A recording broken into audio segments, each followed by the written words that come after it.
Sorry for this interruption. So you can see in Spain we don't have that basic rights to internet and 5G technology as you have in Taiwan. And we were starting to talk about how Taiwan achieved this cutting edge technology and how you managed to turn into a digital society in such a short term.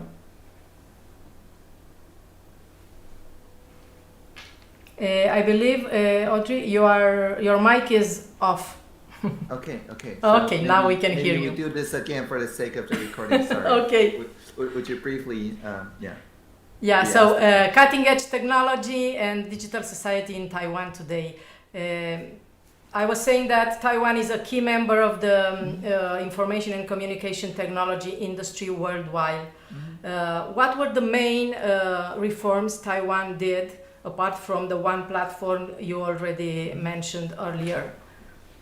Yeah, okay, that's a great question. And I think there are a few things, but I want to share my office, which is just, you're looking literally at my office. This is the Social Innovation Lab. It's at heart of Taipei City. Wow. And it used to be an Air Force kind of castle-like fortress, but we tore down all the walls, and now it's a park that anybody can walk in.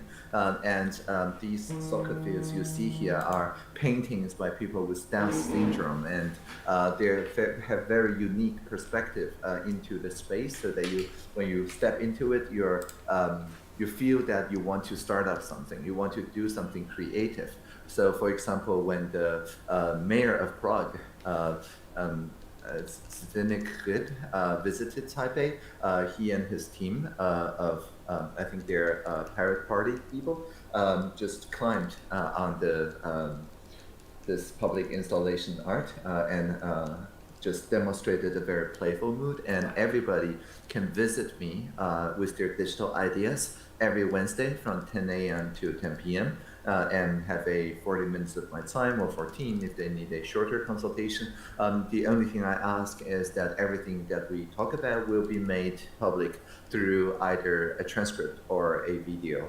And because of that, people can safely talk about the four aspects of the digital transformation, and that's digitization, like replacing the wooden seals with electronic signatures so that you can start a new company sooner.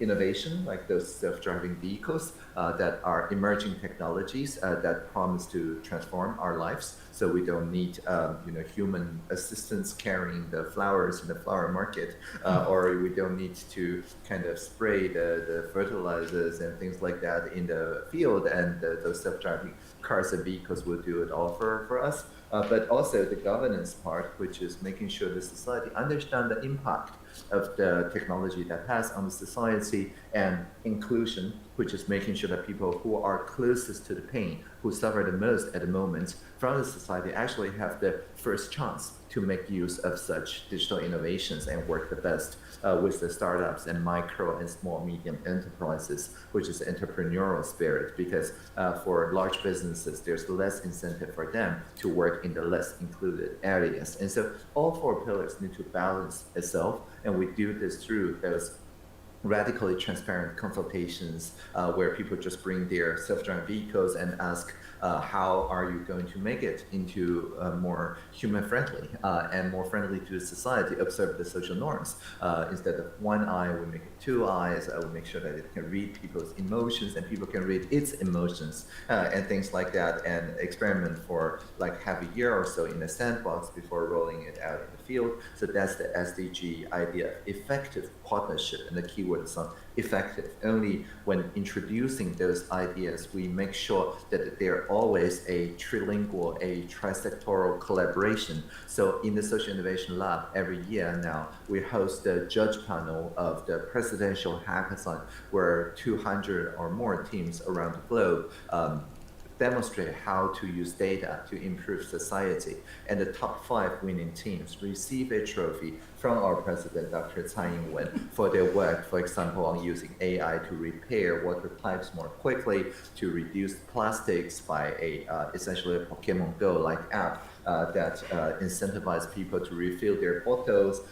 There's many wild ideas, and each of the winners receive a shaped trophy like Taiwan and with a micro projector underneath that when they turn on the micro projector, it projects our president, Dr. Tsai Ing-wen, handing you the trophy and promising whatever your startup did in the past 3 months will become public policy in the next 12 months. We'll do all the regulation personnel and also the arrangement of budgets to make sure that the infrastructure for your innovation to thrive is there. So there's presidential power as essentially a startup hackathon prize. And so this basically motivated public sector to innovate along with the private and the social sector because they know that this will work out better for everybody involved in the cross-sectoral manner. I want to ask you if you could give us a couple of examples of Taiwanese technology that we might all have at our home on our smart devices, because I want people to understand that we are one global world, that products manufactured in your country come and make our lives better here in Spain and in other parts of the world. Sure. Well, the thing is that you're probably going to know more about bubble tea than Taiwan Semiconductor. But the Taiwan Semiconductor company, of course, probably actually with near certainty powers your electronic devices, whether it's an AI chip, whether it's a mobile phone chip, or anything that is advanced, like an iPhone or whatever. They basically are the TSMC's main ideas of getting through to the semiconductor world with the cutting edge AI and delivery on the devices, so that if your phone do anything like machine learning or things like visual cognition, like Siri. I personally work with the Siri team for 6 years on understanding more than English human languages for the Siri. Then those assistive intelligences, the devices that computes them, the optical and audio sensors that makes up the kind of outer shell. I think a majority of the Tesla cars components and so on came from Taiwan, although it was not branded as Taiwan as the bubble teas are. So maybe bubble teas still are easier to remember. But of course, there are also international brands, like for bicycles, the Giant is a giant in many jurisdictions, although it didn't quite say Taiwan Giant, so you may or may not know that is a Taiwanese brand. The same goes for BenQ or Acer or Asus and things like that. Actually, I have it on my Revolut wallet, the Taiwan Semiconductor Corporation. So I personally know the great work they are providing all our society. So let's get to another section, to Taiwan today, civil liberties, not just economic freedom. But to start with, I would like to convey to you our condolences for the late President Lee Teng-hui, who passed away at the end of July. He was one of the main, let's say, actors in the transformation towards democracy of your country. So we are deeply sorry for your loss. Thank you. How was?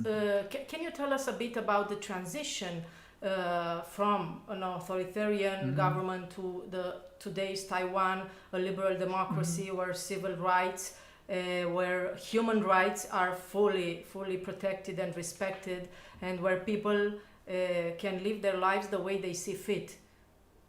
Yeah, sure. I think President Lee really did the great transition from being a essentially authoritarian, even under the martial law, kind of appointed president, to being directly elected. This constitutional change, actually a series of constitutional changes happened during his term as the president, but he is also helped by the people who struggled for democracy, who started movements after movements that fought for the freedom of the speech, freedom of the press, and so on. And I still remember how it was like to have no freedom of speech and freedom of the press. When I was young, both my parents were journalists. They have to self-censor a lot, and the review board of the ruling party is unchallengeable, is entirely opaque, and whether something passed censors or not. And so this was not a happy time.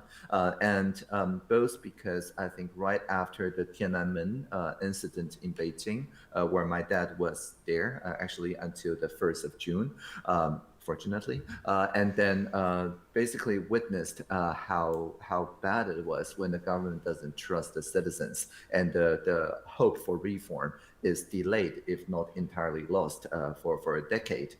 And so when a very similar movement occupied the square in Taiwan asking for constitutional reform, President Lee met the people, the students who occupied, and promising essentially to take their ideas, their demands into account. And the same scenario would reappear back in 2014. It was just 6 years ago when we occupied the parliament, asking for more transparency and accountability when deliberating a cross-strait service and trade agreement with Beijing. At the time, the MPs were refusing to deliberate, saying that it's a domestic matter because they're just West Taiwan or something. But unlike international treaties, but which would have required full deliberation by the parliament, so they tried to shortcut it. But the citizens said no, so we occupied the MPs' places and did the MPs' work for them, which is deliberation. And more than 20 NGOs, many of them with roots in the original Wild Lily days, when the martial law was lifted and right after the Tiananmen protest. The idea is that their next generation, the students of this generation, learned from their successfully working campaigns from the civil rights workers that first fought for women's rights.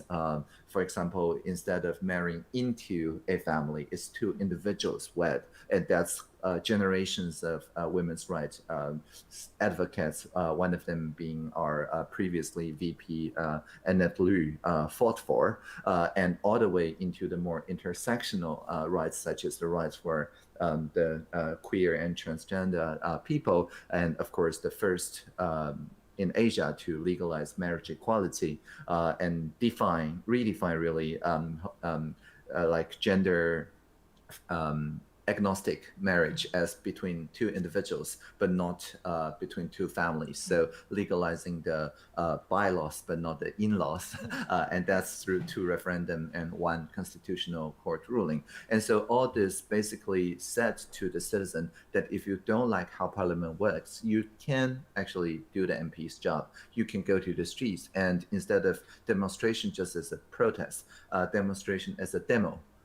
This is actually also what some of the 15M movement in the municipal area at the time, empowered by the internet, is saying, is that it's a demo of a new kind of policy making where people can deliberate and come to rough consensus on the street. And in the Taiwan case, it was very fortunate because, again, just like Mr. Li Denghui did back around the time of the turn of century, this time the head of parliament, MP Wang Jinping, did say that all the occupiers' demands are met, and he agreed to all of it. And so after 3 weeks of Occupy, it was again a victory. And the rough consensus of the decisions made in the streets, literally like in doing our 4G infrastructure, we should not incorporate Beijing-sponsored components, even though they're branded as so-called private companies. When the state can replace leadership at will through its party branches, we know that the total cost of ownership of reassessing the systemic risk every upgrade is too high. And so it doesn't actually make business sense to include the PRC components in our 4G infrastructure. And there was a consensus on the street, and then taken into the consensus in the National Communication Commission. And so we have been PRC free for the past 6 years, if not more. And nowadays we're using 5G just fine. And we work, of course, with Qualcomm, Nokia, and Ericsson, and so on, as well as developing our own 5G Open RAN technologies. And so, long story short, I think this is about people having the empowerment of taking things into their own hands, and also about wise leaders at the right moments at time, saying that what the citizens' mandate, citizens' will is in my heart, and instead of my political will, I will basically adhere to the citizens' will, and that's true democracy. Exactly.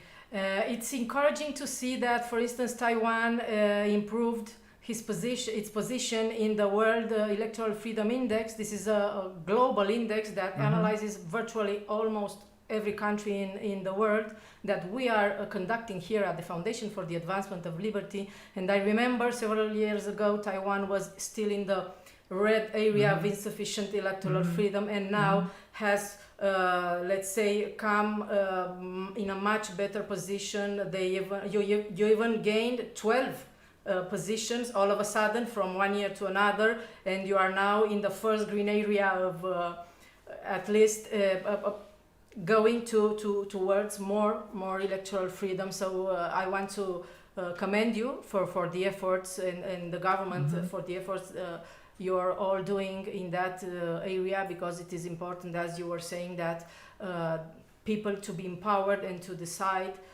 in many aspects of their lives. After all, it's their lives, not the Exactly. state.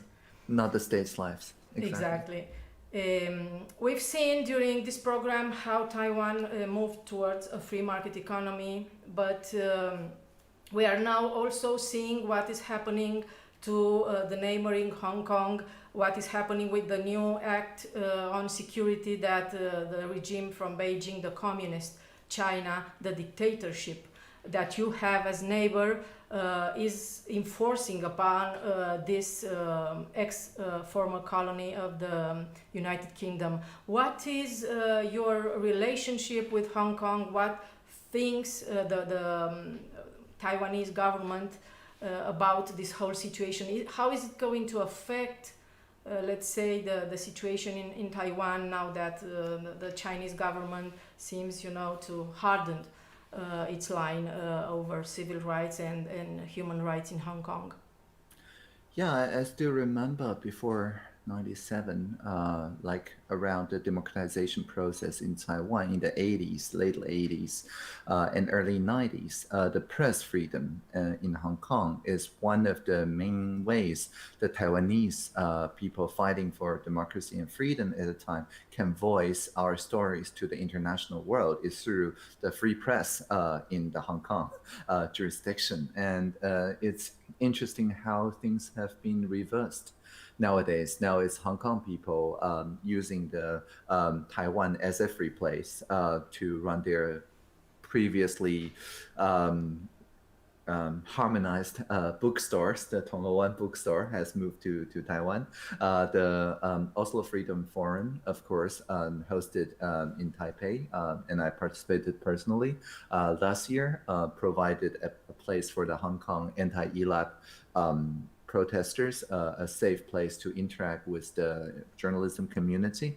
The Reporters Sans Frontières, the Reporter Without Borders, have its Asia headquarters now in Taipei, providing the correspondents a safe place to voice their opinions without fearing state repercussions.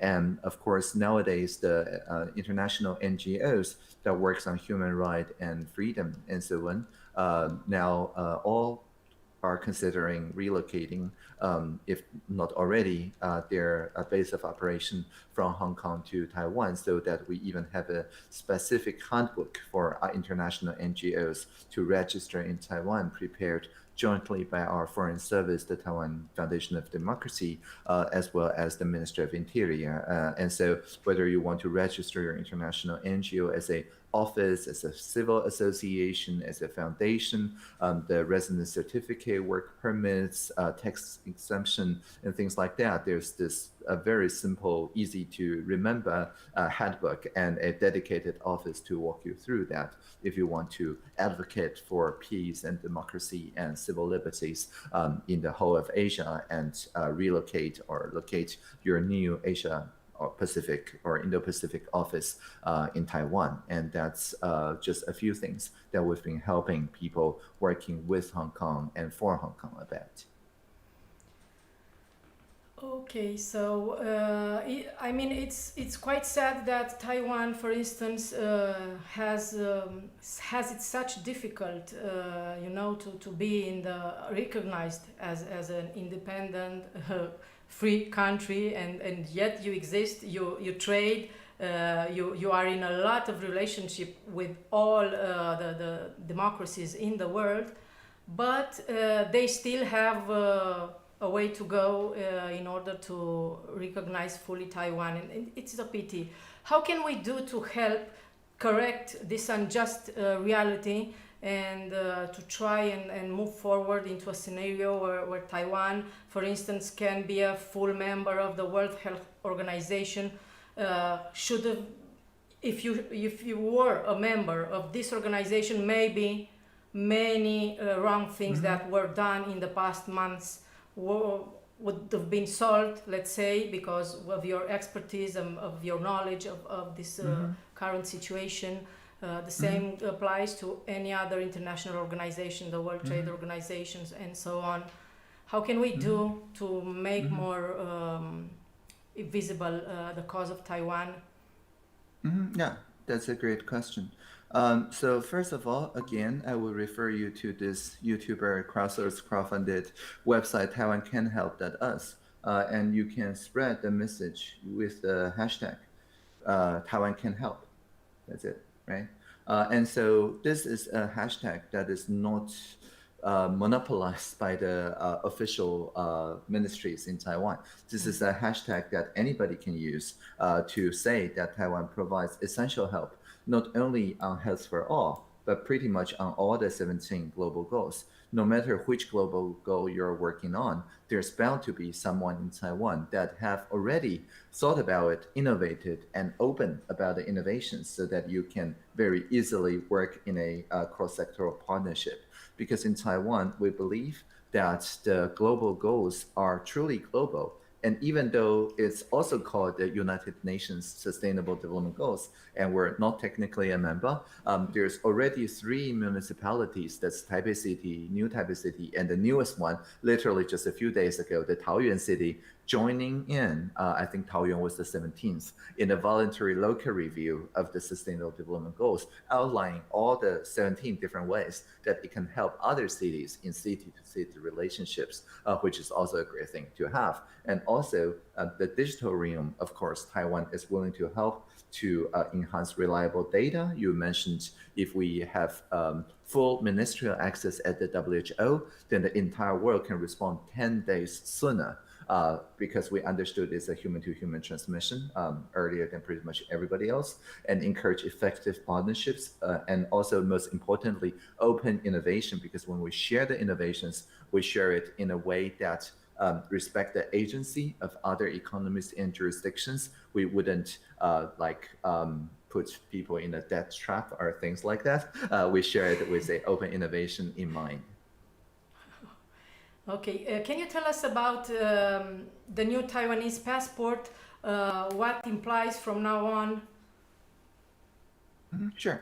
Yeah, the legislature has charged that the Ministry of Foreign Service redesign our passport so that our passport is more easily identifiable. And so if you want to take a look at the new passport coming, I think January the 1st or sometime in January anyway, it looks like this. Okay. All right. So to the left is the old passport. with the kanji, the Han character 中华民国, which to me always means a transcultural republic of citizens, because 民国 is literal republic of citizens. But of course, with the letters Republic China, which was the original place where this idea of transculturalism and republic of citizens originated with Dr. Sun Yat-sen. And it also says Taiwan and passport underneath. Now, the new passport to the right basically repeat 3 times the official name of the country, but it's in a circle. So you can choose to read from any particular word. And then it still says the kanji, 中华民国, to me, the Transcultural Republic of Citizens, but it puts Taiwan in the bold so that it's less likely to be confused with the PRC. But the official name of the country, of course, is still around, but you can also read it in other ways as well, because it's now like a wheel. And this is actually the latest consensus. More than 3/4 of Taiwanese people agree that like the 中华民国 Taiwan, literally the Transcultural Republic of Citizens Taiwan, or ROC Taiwan, taken together is a identity that people are comfortable with. So it shows both intergenerational solidarity building, but also during the pandemic that we have more consensus as a nation of beautiful islands and swirling ocean, that there's, instead of the 2 parts, like in 2 different identity in the same passport, is the same more cohesive identity, a more transcultural identity on the new passport. So that's going to take effect, and people can renew their cover starting next January. Okay, thank you very much, Minister. We start now some of the questions that people send us through WhatsApp, Twitter, on the YouTube chat. We don't have much time because it was an intense and very, very interesting interview with you. You had a lot to say, and we didn't want to miss anything. So we are going to try and be as resumed as possible with everyone. Let's answer, for instance, Alejandro Mulet on YouTube asks you whether the Taiwan government is considering any type of e-residency, such as the Estonian government put in place. Yeah, I mentioned Taiwan Gold Card, which is even better than e-residency. It's a full residency, right? So of course, you can convert your tourism visa into a gold card if you work on whatever. And I think this is a really, really sweet deal because first of all, it's renewable and you can stay for 3 years and then reapply for another 3 years. And if there's a very easy, again, not built by the government. These are built by the thousands of people who already have a gold card and want to introduce it to other people.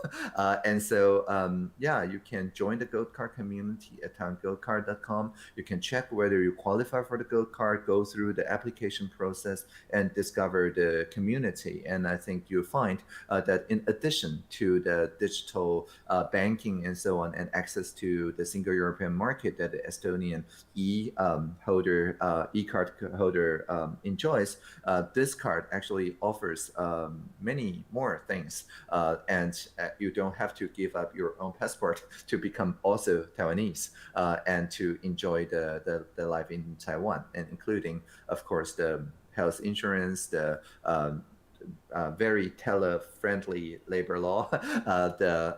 Your family also enjoys these ideas and regards as well. And also, if you are working on cutting-edge technology, Taiwan really offers a really good sandbox for you to showcase your technology, try it out with a early adopter-minded community, and see whether the idea works, or you can co-create with our society. That's what happens, for example, with Uber, which is now a legal taxi fleet in Taiwan called Q-Taxi, but in doing this, promoted the existing taxi fleets and co-ops and so on to be now app-based and enjoy surge pricing and other innovative techniques that's only possible with a electronic, or not really electronic, with a digital meter. Yeah.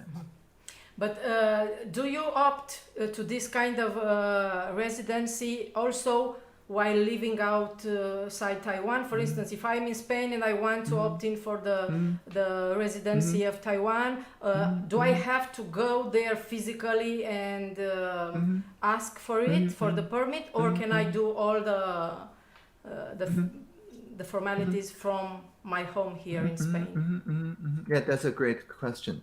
Of course, if you don't plan to stay in Taiwan at all, technically, I guess you can work to get the foreign citizens digital certificate through one of our embassies or representative offices. But that's going to be quite limited use to you because we don't have a single European market for you to get access to. I mean, you can already do business in Taiwan as a foreign person in a foreign company. There's a specific section in the company law that, and even if you're an NGO worker, I just show you the handbook for setting up a representative office in Taiwan. And so, yeah, the main impetus to get the Estonian e-citizen card, which is the access to the bank recognized in the EU single market, simply doesn't make sense in Taiwan's case. But if you decide to, of course, stay in Taiwan for a while, then of course it makes sense for you to apply for the gold card because it doesn't say that you have to have a Taiwanese employer. It doesn't say that you have to, give this much investment or any sort of either in capital or in hiring Taiwanese people. It says nothing like that. It only says that you're a foreign talent that we want to stay in Taiwan more. And that's the main message. And it's harder to find a safer place on Earth right now, except maybe for Antarctica. Taiwan is maybe the safest place at the moment. So that's our main lure. And also the food and bubble tea. Let's go to Twitter. Ilanit asks you about surrogacy. It would be interesting to know how the legalization proposal progresses in Taiwan. Thank you. Yeah, that's a interesting question. Very short answer, Audrey, because we are running out of time. Okay, right. So I will be brief. So if surrogacy does it mean by like women having a baby for another woman who is unable to do so by herself? Yes. Okay, right. So unfortunately, that's one part of the legislation that's quite controversial in Taiwan. And so we do not have surrogacy arrangement. There are Taiwanese people who require surrogacy and so on at the moment have to work with overseas partners. But the like regenerative and if you have difficulty giving birth to children and so on, fertility tourism, that's actually a really strong thing in Taiwan. So like if you, instead of working on surrogacy, working on fertility tourism, Taiwan is your good destination, but maybe not that good a destination at the moment if you are considering a career as a professional surrogate. Let's go to a question on WhatsApp. Is Taiwan using AI for security purposes, airports, mall, etc.? Do you have any agenda for it? And also, I'm going to relate two questions. What do you think about the gossip that associate COVID or other health-related issues with the 5G tech? Yeah. So the first thing about assistive intelligence used in the context of border security, there's a few things. Nowadays, if you go back to Taiwan or visit Taiwan, you have to spend 14 days in quarantine.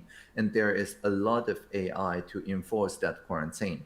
And you either go to a physical quarantine hotel and stay for 14 days, or you can stay at your own place if you have your own bathroom. But then your phone, or if you don't have a phone, the government gives you one for 14 days, and we pay you around 30 euros a day as a stipend for staying in the digital quarantine. But then a chatbot, a AI, is going to check how you feel, whether you're enjoying yourself. Are there sufficient cute dog memes for you to enjoy during those 14 days?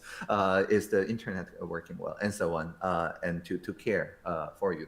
But if your phone goes out of the digital fence perimeter, which is not determined by GPS or any the more invasive top-down technology, but rather it is just by the signal strength. of the telecom towers, which they are already collecting anyway for roaming services. So if you break outside of that 50 or so meter radius, AI will send an SMS to the local health workers and police institutions to check your whereabouts and whether you are still in the quarantine. And if you break out of quarantine, well, you'll be fined 1,000 times of the stipend, so you can fund 1,000 times more people, I guess.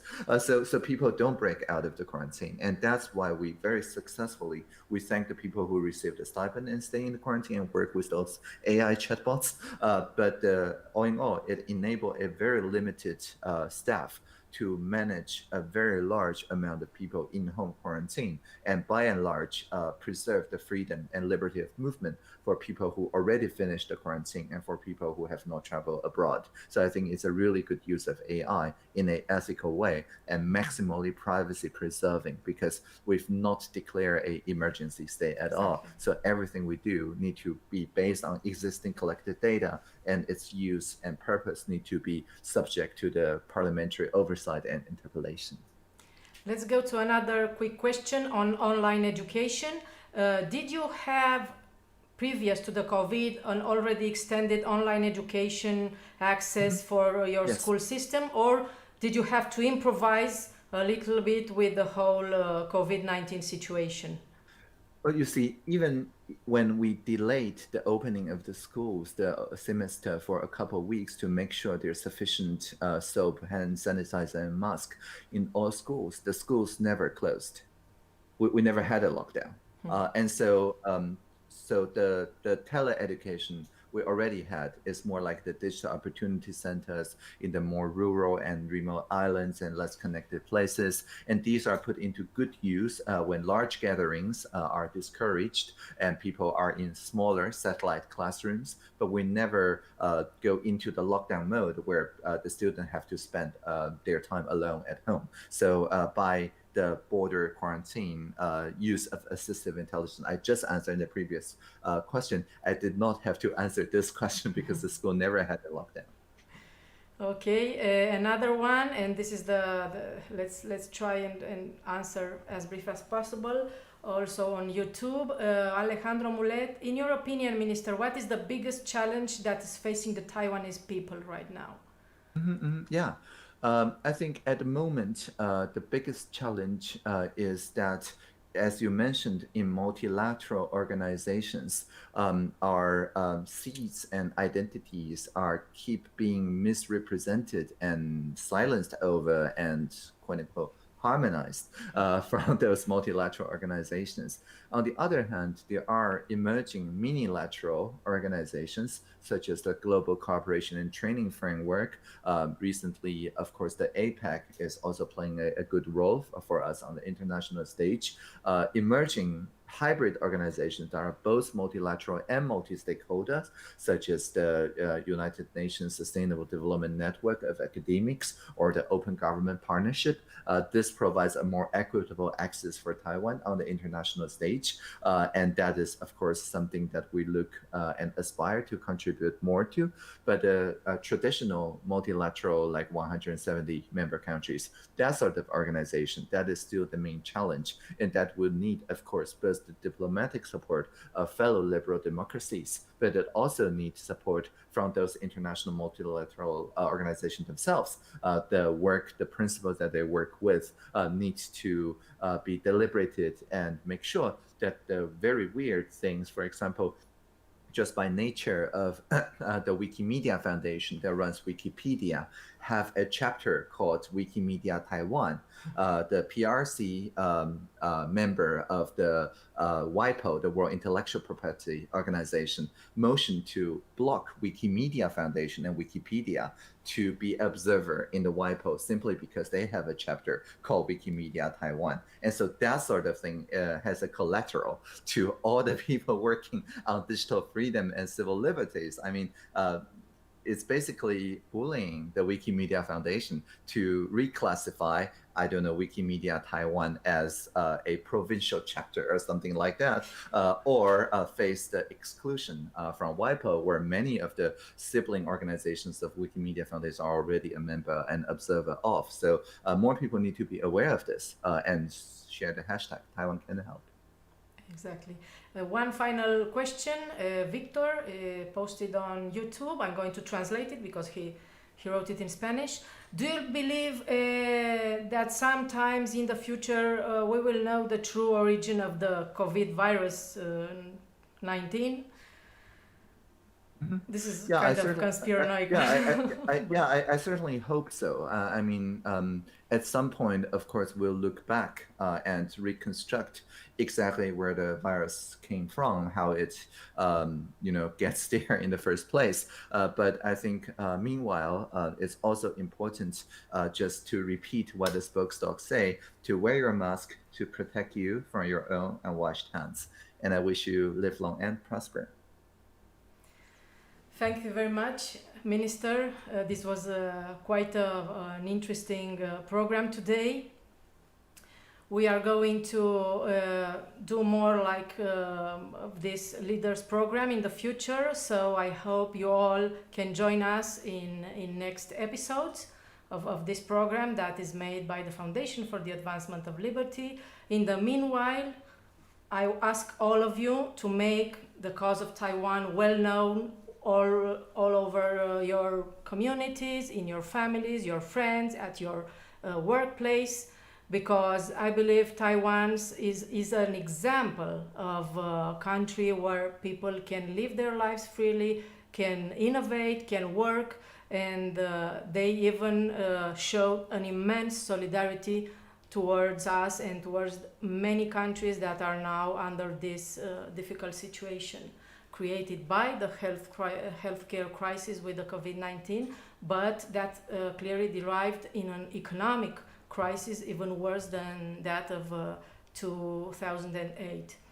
So without any other considerants, thank you very much, Audrey Tang, for this time you had with us.